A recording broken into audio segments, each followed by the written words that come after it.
Wondering how to model working capital, or just want to get some extra tips? Hello and welcome to FinModo.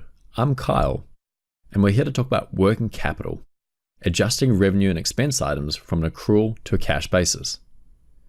In terms of learning objectives, number one, we'll discuss 3 methods of modeling working capital. You'll learn how to use the offset formula. And thirdly, I'm going to break down exactly what I'm doing with shortcuts so that we can increase your speed. Before we dive in, this is a tutorial about working capital. Why are you also learning about formulas and shortcuts? Well, my goal is to simplify financial modeling and give you the resources to get the job done quicker. Putting these skills in context will help you achieve this. Learning working capital is what I call module-specific knowledge, which enables you to perform fit-for-purpose analysis. Learning the formulas helps to ensure the model becomes robust and transparent. And this means you'll have more confidence in your outputs, less stress, and greater clarity. Learning shortcuts will help you get more done faster, so you can free up more time. Okay, so the 3 main methods of modeling working capital are number 1, the days delay method, 2, the offset method, and 3, using flags. All of these methods allow us to recognize when cash is received or paid, but they have slightly different use cases.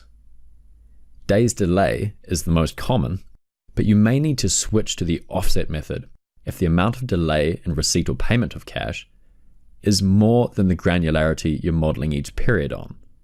For example, if you're modeling monthly periods and you have 90-day payment terms. You can use flags if you're modeling a specific date on which cash is received. Days delay is essentially prorating cash. Let's say you own a wind farm that generates electricity and earns you this block of revenue. This is earned over a quarter, or 91 days. If we have payment terms of 30 days, that's a 30-day delay on when the cash is received, which means only 61 days worth of revenue is actually received. So that cash received is prorated 61 divided by 91 of revenue. However, let's not forget we still have last periods of revenue to take care of. So we can add the cash that we haven't yet received.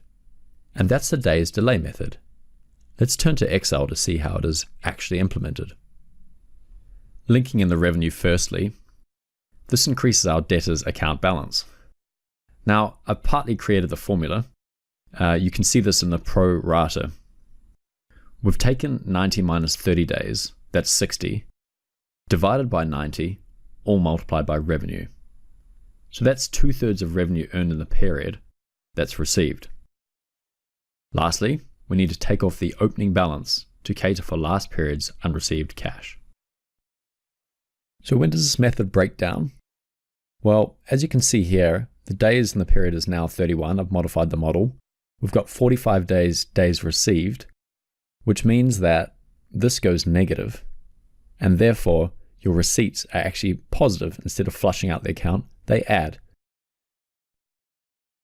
The offset method doesn't depend on prorating. It just looks at a number of periods back to say, for example, this whole period's worth of revenue is received X periods later. Looking at the formula, the first part is where the starting position is. That's here. The second part is how many rows to shift down. That's 0. And the third part is how many columns to shift right. So if we're shifting right, that's -2. Turning to Excel, you can see this formula in action. Now the offset formula is notoriously non-transparent. However, an easy way for you to see what it is actually looking at is to highlight the formula and hit F5. Now when you hit enter, this converts the formula to a reference and allows you to see what it looks at. Heading to the third method now.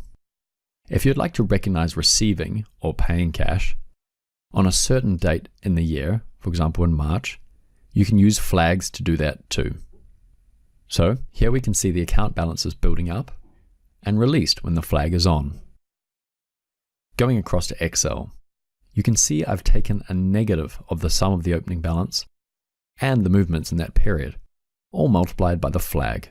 That effectively flushes the account out on that date.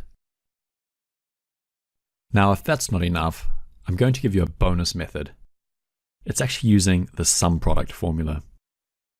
Let's say you receive 50% of your revenue 1 quarter after earning it, 30% 2 quarters after, and 20% 3 quarters after.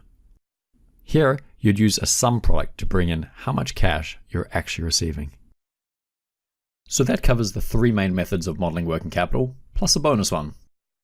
If you'd like to see this being modeled and learn in real time some handy shortcuts to take your game to the next level, then I'll see you on part 2 of this video series. You can also get a free copy of our handy shortcuts guide at finmodo.com. Thanks for watching, and I'll see you on the next video.